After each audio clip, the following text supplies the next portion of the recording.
Hi guys, welcome to my YouTube channel. हमारा आज का टॉपिक है बेसिक अकाउंटिंग टर्म्स। हम आज कुछ बेसिक अकाउंटिंग टर्म्स को डिस्कस करेंगे। प्लस मैं आज इस वीडियो में जिन टर्म्स को कवर करूंगी, मैं उन सभी टर्म्स का इंडिविजुअली यूट्यूब शॉर्ट वीडियो अपने चैनल पे अपलोड कर चुकी हूँ। सो आप उन यूट्यूब शॉर्ट्स वीडियो को भी मेरे चैनल पे ज़रूर चेकआउट कीजिएगा। एंड वीडियो स्टार्ट करने से पहले अगर आप चैनल पर नए हैं तो प्लीज़ चैनल को सब्सक्राइब कर दीजिए, बेल आइकन प्रेस कर दीजिए एंड वीडियो को शेयर भी ज़रूर कीजिएगा। Okay, so let's get started.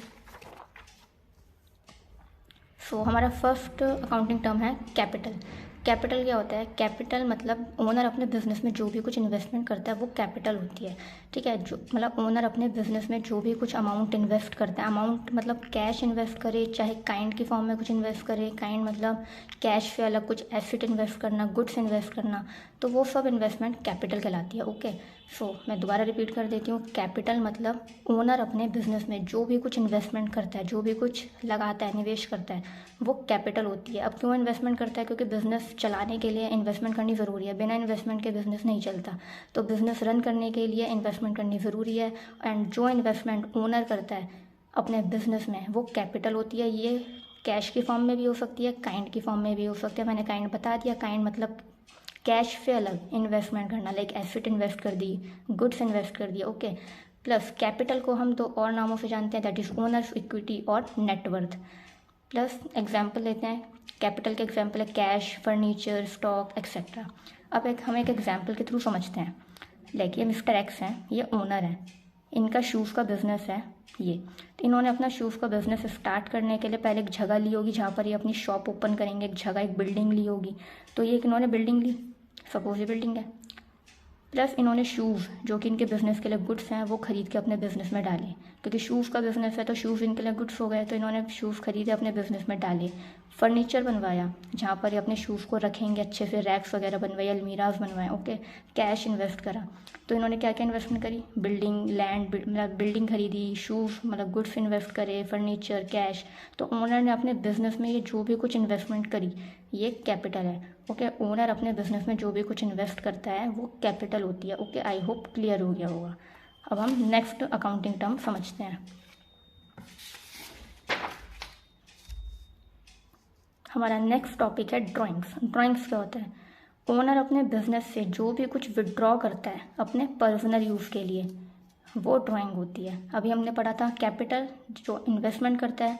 अब हमारा दूसरा टॉपिक है ड्राइंग। ड्राइंग का मतलब ओनर अपने बिजनेस से जो भी कुछ इन विड्रॉ करता है, चाहे मनी विड्रॉ करे, चाहे गुड्स विड्रॉ करे, अपने पर्सनल यूज़ के लिए। पर्सनल यूज़ वर्ड यहाँ बहुत इंपॉर्टेंट है। ओनर अपने बिजनेस से जो भी कुछ विड्रॉ करता है अपने पर्सनल यूज़ के लिए, वो ड्राइंग होती है। ये मैंने एक डायग्राम के थ्रू समझाया है। बिजनेस है, ये ओनर है। ओनर ने अपने बिजनेस से विड्रॉ करा, चाहे मनी विड्रॉ करे, चाहे गुड्स विड्रॉ करे, चाहे दोनों चीज़ें विड्रॉ करे अपने पर्सनल यूज़ के लिए, वो ड्राइंग होती है।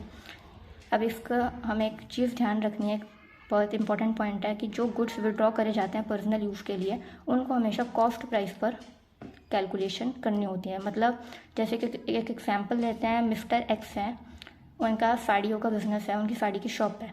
तो साड़ी उनके लिए गुड्स हो गए। उन्होंने सोचा कि क्यों ना वो अपनी वाइफ के लिए एक साड़ी लेके चलते हैं घर पे गिफ्ट करने के लिए। अब जो साड़ी वो गिफ्ट करने के लिए अपनी वाइफ के लिए लेके जा रहे हैं, उस साड़ी की कॉस्ट क्या है? 500 है। उसकी साड़ी की कॉस्ट 500 है, बट वो उसको अपनी शॉप में सेल कितने की करते हैं? 700 की करते हैं। ये उसकी कॉस्ट है और ये उसका सेलिंग प्राइस है। तो जो वो गुड्स अपने वाइफ के लिए लेके जा रहे हैं, मतलब साड़ी, उसकी कॉस्ट 500 है। तो ड्राइंग्स की कैलकुलेशन या वैल्यूएशन कितनी की जाएगी? 500 की जाएगी। ओके, तो ये पॉइंट क्लियर हो गया होगा कि जो गुड्स ओनर विड्रॉ करता है पर्सनल यूज़ के लिए, पहली बात तो वो ड्राइंग है, पर उसको कैलकुलेट करा जाएगा कॉस्ट प्राइस पे। ठीक है, एक example, purchase of car for personal use bye withdrawing money from business. Business से पैसा विड्रॉ करा, मनी विड्रॉ करा अपने पर्सनल यूज़ के लिए, कार खरीदने के लिए, तो ये भी ड्राइंग हो गई। अब एक क्वेश्चन मैंने यहाँ लिया इसका, if goods withdrawn costing ₹10,000, market value ₹15,000 for personal use by owner, for drawing considered at value. अब ये ऊपर जो मैंने टॉपिक समझाया ये इसी से रिलेटेड क्वेश्चन है कि जो गुड्स ऑनर ने विड्रॉ करे उनकी कॉस्ट, उनकी लागत 10,000 है, मार्केट वैल्यू 15,000 है। तो ये जो ड्राइंग्स हैं उनकी वैल्यूएशन कितनी की जाएगी? 10,000, 15,000, 25,000, 5,000। अगर आपको ये टॉपिक क्लियर हुआ हो, जो मैंने यहाँ पे बात समझाई है, तो आप इस क्वेश्चन का आंसर ज़रूर कर पाएंगे। कमेंट्स में इसका आंसर ज़रूर कीजिएगा। Okay, so I hope drawings clear हो गया होगा। ड्राइंग्स का मतलब मैं एक बार रिपीट कर देती हूँ कि ऑनर अपने बिजनेस से जो भी कुछ विड्रॉ करता है मनी और गुड्स पर्सनल यूज़ के लिए, वो ड्राइंग है। ओके, सो नेक्स्ट टर्म हम समझते हैं। हमारा नेक्स्ट टर्म है गुड्स। गुड्स क्या होता है? गुड्स का मतलब बिजनेस जिन प्रोडक्ट्स में डील करता है वो बिजनेस के लिए गुड्स होते हैं। मतलब बिजनेस जिन प्रोडक्ट्स को परचेज करता है, रीसेल करता है, परचेज करता है, रीसेल करता है, वो गुड्स हैं। यानी बिजनेस में जिन प्रोडक्ट्स को रीसेल करने के पर्पज से खरीदा जाता है वो बिजनेस के लिए गुड्स होते हैं। लाइक यहाँ पे मैंने डेफिनेशन लिखी है, the products in which the business deals in. Business जिन प्रोडक्ट्स में डील करता है वो बिजनेस के लिए गुड्स होते हैं। The items that are purchased for the purpose of resale and are not for the use in the business are called goods. मतलब जो बिजनेस में रीसेल करने के पर्पज से खरीदा जाता है वो बिजनेस के लिए गुड्स होता है। उनको बिजनेस में यूज़ करने का कोई पर्पज नहीं होता। ओके, मैं रिपीट कर देती हूँ, बिजनेस में जिन प्रोडक्ट्स को रीसेल करने के पर्पज से खरीदा जाता है वो बिजनेस के लिए गुड्स होते हैं। उनको बिजनेस में यूज़ करने के पर्पज से नहीं खरीदा जाता। Okay, for example medical store के लिए मेडिसिन गुड्स हैं। एक साड़ी की शॉप के लिए साड़ियाँ गुड्स हैं, क्योंकि साड़ी की शॉप पे साड़ी खरीदी क्यों जाती है? रीसेल करने के लिए।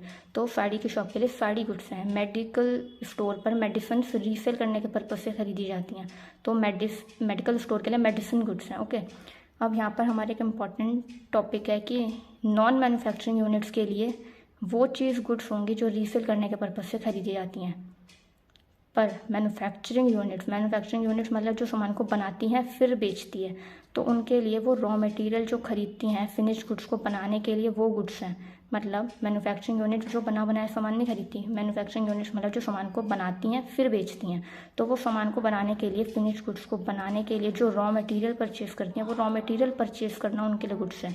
बट नॉन मैन्युफैक्चरिंग यूनिट्स जो सामान को बनाती नहीं है, बना बनाया सामान खरीदती हैं और बेचती हैं, उनके लिए वो गुड्स हैं जो वो रीसेल करने के पर्पज से खरीदती हैं। आई होप ये ढंग से क्लियर नहीं होगा, तो मैं इसका एग्जाम्पल देती हूँ। लेडीज़ बैग्स एंड पर्स को मैन्युफैक्चर करने के लिए एक मैन्युफैक्चरिंग यूनिट्स के लिए ये क्या है? फिनिश गुड्स हैं। मैन्युफैक्चरिंग यूनिट जो इन सामान को मैन्युफैक्चर करेगी उसको, इस प्रोडक्ट को मैन्युफैक्चर करने के लिए इन रॉ मटेरियल्स की नीड होगी।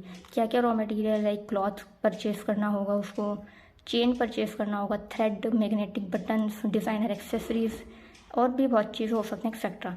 तो मैन्युफैक्चरिंग यूनिट्स अगर इस प्रोडक्ट को मैन्युफैक्चर करना चाहती है तो उसको इन सब रॉ मटेरियल की नीड होगी, वो ये सब रॉ मटेरियल परचेज करेगी। तो मैन्युफैक्चरिंग यूनिट के लिए ये रॉ मटेरियल परचेज करना क्या हो गया? गुड्स हो गया। बट सेम टाइम पे नॉन मैन्युफैक्चरिंग यूनिट जो सामान को मैन्युफैक्चर नहीं करती, बना बनाया सामान खरीदती है एंड रीसेल करती हैं, उसके लिए readymade bags and ladies bags goods हैं। इसके लिए ये रॉ मटेरियल गुड्स हैं, बट इसके लिए ये रेडीमेड बना बनाया गुड्स हैं। ओके, आई होप क्लियर हो गया होगा ये टॉपिक। इसका सेकेंड एग्जांपल लेते हैं। फर्नीचर के बिजनेस के लिए फर्नीचर गुड्स हैं। ओके, एक एसी की शोरूम के लिए एसी गुड्स हैं। एक क्लॉथ बिजनेस के लिए क्लॉथ गुड्स हैं। बट हमें एक चीज़ याद रखनी है कि एसी के बिजनेस के लिए एसी गुड्स हैं, बट जो एसी उन्होंने अपने शोरूम में लगा रखा है वो उनके लिए गुड्स नहीं है, क्योंकि वो पर्टिकुलर यूनिट वो नहीं बेचने वाले, वो उनके लिए उस टाइम एसेट हो जाएगा। ओके, जो एसी उन्होंने बेचने के लिए रखे हुए हैं वो गुड्स हैं, क्योंकि वो रीसेल करने के पर्पज से रख रखा है। पर एक एसी उन्होंने अपने शोरूम में, अपने बिजनेस में भी लगा रखा होगा कस्टमर को सर्विस देने के लिए, ताकि उनके शोरूम में ठंडक बनी रहे, तो वो एसी उन्होंने बेचने के लिए नहीं रख रखा, तो वो एसी उनके लिए गुड्स नहीं है, एसेट है। ओके, पर बाकी एसी क्या हो गए जो रीसेल करने के पर्पज से रख रखे हैं वो गुड्स हैं। अब एक इसका एग्जाम्पल है, एक क्वेश्चन है, for a stationery shop what is consider to be as goods.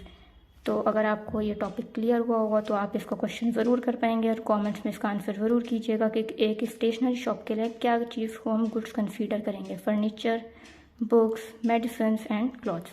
Okay, तो बिजनेस जिन प्रोडक्ट्स में डील करता है, जिन प्रोडक्ट्स को रीसेल करने के पर्पज से परचेज करता है वो गुड्स हैं। आई होप क्लियर हो गया होगा। अब हम नेक्स्ट अकाउंटिंग टर्म को समझते हैं।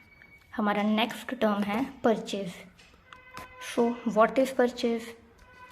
देखो, परचेज टर्म स्पेसिफिकली गुड्स के लिए यूज़ की जाती है। अभी हमने पढ़ा गुड्स क्या होता है, अच्छे से समझा अभी गुड्स क्या होता है। परचेज टर्म गुड्स के लिए यूज़ की जाती है, मतलब जब गुड्स को परचेज़ किया जाता है, गुड्स को ख़रीदा जाता है तो उसको हम परचेज़ बोलते हैं, उसके अलग से परचेज़ अकाउंट ओपन करते हैं। बट हमें ये याद रखना है कि अगर हम एसेट खरीदते हैं तो उसको लिए हम परचेज़ नहीं कहते हैं। अगर बिज़नेस में एसेट परचेज़ की जाती है, एसेट खरीदी जाती है, तो उसको हम परचेज़ नहीं कहते। उसके लिए परचेज़ अकाउंट भी ओपन नहीं होता। एसेट खरीदते हैं तो उसके लिए अलग से एसेट अकाउंट ओपन होता है। बट अगर हम परचेज़ की बात करें तो जब गुड्स परचेज़ किए जाते हैं तो उसको हम परचेज़ बोलते हैं। उसके लिए अलग से परचेज़ अकाउंट ओपन होता है। कहीं भी गुड्स अकाउंट नहीं ओपन होता, परचेज़ अकाउंट ओपन होता है। अब इसके हम डेफिनेशन पढ़ते हैं। The term purchase is used only for the goods procured by a business for resale. Business में रीसेल करने के पर्पज़ से जो गुड्स प्रोक्योर किए जाते हैं उनकी परचेज को परचेज कहा जाता है। In case of trading concern, trading concern मतलब जो सामान को खरीदती हैं एंड रीसेल करती हैं, यानी नॉन मैन्युफैक्चरिंग यूनिट, उनके लिए परचेज ऑफ फाइनल गुड्स। ठीक है, जो ट्रेडिंग कंसर्न है उनके लिए फाइनल गुड्स को परचेज करना परचेज है। बट मैन्युफैक्चरिंग कंसर्न के लिए जो मैन्युफैक्चर करती हैं दैन सेल करती हैं, उनके लिए purchase of raw material purchase है। ये अभी हमने पढ़ा था, ये अभी हमने यहाँ पे पढ़ा था ये वाला, कि मैन्युफैक्चरिंग यूनिट्स के लिए रॉ मटेरियल परचेज करना गुड्स है। बट नॉन मैन्युफैक्चरिंग यूनिट्स के लिए जो वो रीसेल करने के पर्पज से परचेज करती हैं वो गुड्स हैं, हमने यहाँ पढ़ा था। तो ये वही चीज़ यहाँ पर यूज़ की जा रही है कि ट्रेडिंग कंसर्न के लिए फाइनल गुड्स की परचेज करना परचेज है। बट मैन्युफैक्चरिंग कंसर्न जो मैन्युफैक्चरिंग यूनिट्स हैं उनके लिए रॉ मटेरियल परचेज करना परचेज है, क्योंकि यही गुड्स हैं। तो ओवरऑल इन शॉर्ट गुड्स को जब परचेज करते हैं तो उसको हम परचेज कहते हैं और उसके लिए परचेज अकाउंट ओपन होता है। ओके, अब ये परचेज दो तरीके की होती हैं। कैश परचेज, कैश परचेज मतलब कैश में परचेज करना, यानी जो गुड्स परचेज करे एंड उसके अगेंस्ट पेमेंट कर दी। क्रेडिट परचेज का मतलब होता है उधारी में माल खरीदना, मतलब परचेज करे, गुड्स परचेज करे बट उसकी पेमेंट नहीं करी। अब एक एग्जांपल लेते हैं, परचेज ऑफ ₹1 लाख। इसका क्या मतलब है, 1 लाख के गुड्स खरीदे गए। ओके, दूसरा एग्जांपल लेते हैं, for a furniture business furniture is goods and purchase of furniture goods is called purchase and open purchase account. मतलब एक फर्नीचर के बिजनेस के लिए फर्नीचर गुड्स है, तो जब फर्नीचर खरीदा जाएगा, गुड्स खरीदे जाएंगे तो उसको हम परचेज कहेंगे, जिसके लिए परचेज अकाउंट ओपन होगा। वही वाला कंसेप्ट यहाँ पे यूज हो रहा है। सो परचेज रिटर्न क्या होता है, परचेज रिटर्न का मतलब होता है बिजनेस ने जो माल खरीदा है वो खरीदा हुआ माल वो सप्लायर को वापस कर दे। Okay, when purchase goods are return to the supplier it is known as purchase return. ठीक है, जो बिजनेस ने जो माल खरीदा है, जो गुड्स खरीदे हैं, जब वो रिटर्न कर दिए जाते हैं सप्लायर को तो उसे परचेज रिटर्न कहते हैं, जिसका दूसरा नाम होता है रिटर्न आउटवर्ड। मतलब बिजनेस ने जो गुड्स खरीदे हैं वो बिजनेस से बाहर जा रहे हैं ना, जब रिटर्न कर रहा है तो बिजनेस से वो गुड्स बाहर जा रहे हैं तो उसको हम रिटर्न आउटवर्ड कहते हैं। कि इसके कुछ कारण हो सकते हैं, लाइक डिफेक्टिव हो, बिजनेस ने जिन गुड्स को परचेज करा वो डिफेक्टिव हो तो वो रिटर्न कर देगा। सैंपल के अकॉर्डिंग ना हो, मतलब जिन सैंपल्स को देखकर उसने गुड्स मंगाया वो सैंपल के अकॉर्डिंग ना हो तो सप्लायर को रिटर्न कर दिए जाएंगे। डिलीवरी में लेट हो तो रिटर्न हो जाएगा, या क्वांटिटी इशू हो, लाइक क्वांटिटी इशू हो। क्वांटिटी इशू का मतलब हो सकता है बिजनेस को कम क्वांटिटी चाहिए हो बट ज़्यादा क्वांटिटी आ गई हो तो वो एक्सेस क्वांटिटी को रिटर्न कर देगा, तो क्वांटिटी कम ज़्यादा होना। तो ये कुछ रीजंस हैं परचेज रिटर्न के, गुड्स का डिफेक्टिव होना, सैंपल के अकॉर्डिंग ना होना, डिलीवरी में डिले होना, क्वांटिटी इशू होना। Okay, so I hope purchase and purchase return clear हो गया होगा। ठीक है, परचेज का मतलब क्या होता है, जब बिजनेस में गुड्स परचेज किए जाते हैं गुड्स तो उनको परचेज कहते हैं। ओके, सो अब हमारा नेक्स्ट टॉपिक है, हमारे नेक्स्ट अकाउंटिंग टर्म है सेल्स। सो सेल्स क्या होता है, सेल्स वर्ड भी स्पेसिफिकली गुड्स के लिए यूज़ किया जाता है। जब गुड्स को सेल किया जाता है तो सेल्स कहते हैं, जिसके लिए सेल्स अकाउंट ओपन होता है। ओके, जब एसेट्स को सेल करते हैं ना तो उसको हम सेल्स नहीं कहते, उसके लिए अलग से हम एसेट अकाउंट ही ओपन करते हैं। बट जब बिजनेस गुड्स को सेल करता है, गुड्स का वर्ड याद रखना है, जब बिजनेस गुड्स को सेल करता है तो उसको हम सेल्स कहते हैं, उसके लिए हम अलग से सेल्स अकाउंट ओपन करते हैं। अब ये सेल्स भी दो तरीके की होती हैं, कैश सेल्स। कैश सेल्स का मतलब है बिजनेस ने गुड्स से सेल करे और उसको पेमेंट रिसीव हो गई। क्रेडिट सेल्स का मतलब है बिजनेस ने गुड्स से सेल करे बट उसको पेमेंट रिसीव नहीं हुई, यानी उसने उधारी में माल बेचा। अब एक एग्जाम्पल लेते हैं, for a furniture business furniture is goods and sales of furniture that is goods is called sales and open sales account. मतलब एक फर्नीचर के बिजनेस के लिए फर्नीचर हमारे गुड्स हैं, और जब फर्नीचर गुड्स हैं तो जब उनको सेल करा जाएगा तो सेल्स कहेंगे और सेल्स अकाउंट ओपन होगा। ओके, अब अगेन सेल रिटर्न क्या होता है, सेल रिटर्न मतलब बेचा हुआ माल वापस से बिजनेस के अंदर आना। बिजनेस ने जिन प्रोडक्ट्स को या जिन गुड्स को सेल करा है कस्टमर को, कस्टमर उन गुड्स को रिटर्न कर देता है बिजनेस को। यानी बिजनेस ने जिस माल को बेचा है वो बिका हुआ माल वापस से बिजनेस में आ रहा है, दैट इज सेल रिटर्न।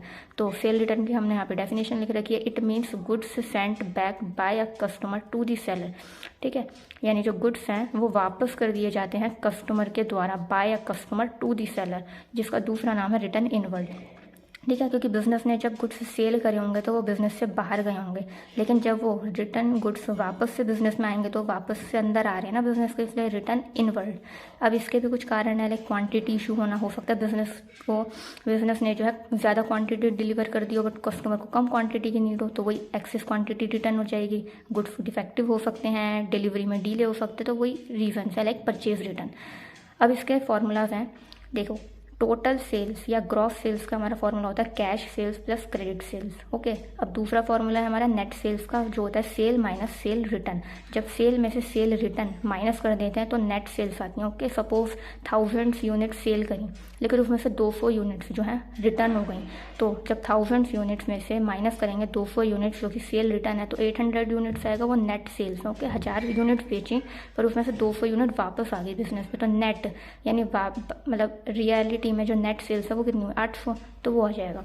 अब इसका एक MCQ है, if cash sale ₹10 lakh and credit sale is ₹5 lakh and sale return is ₹2 lakh, so calculate net sales. And हमारे ऑप्शन हैं ₹10 lakh, ₹15 lakh, ₹13 lakh and ₹5 lakh.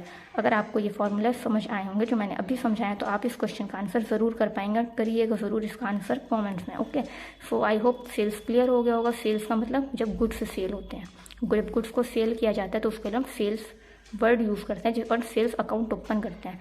I hope clear हो गया होगा। हमने आज के वीडियोज़ में capital, drawing, goods, purchase return, sales, sale return, इन सभी टर्म्स को अच्छे से समझा, एक्सप्लेन करा और मैंने एग्जाम्पल्स के थ्रू कॉन्सेप्ट को क्लियर भी किया है। एंड अगर आपको वीडियो समझ आई हो, जो मैंने समझाया है, जितनी टर्म्स मैंने समझाई हैं, अगर वो क्लियर हुई हो तो आप इस वीडियो को लाइक ज़रूर कीजिएगा, शेयर कीजिएगा। इन सभी जो क्वेश्चंस हैं, MCQs हैं, इनके आंसर्स कमेंट्स में ज़रूर कीजिएगा। वीडियो आपको कैसी लगी कमेंट्स में आप ज़रूर मैसेज कीजिएगा एंड मेरे चैनल को सब्सक्राइब ज़रूर कीजिएगा। Thank you guys.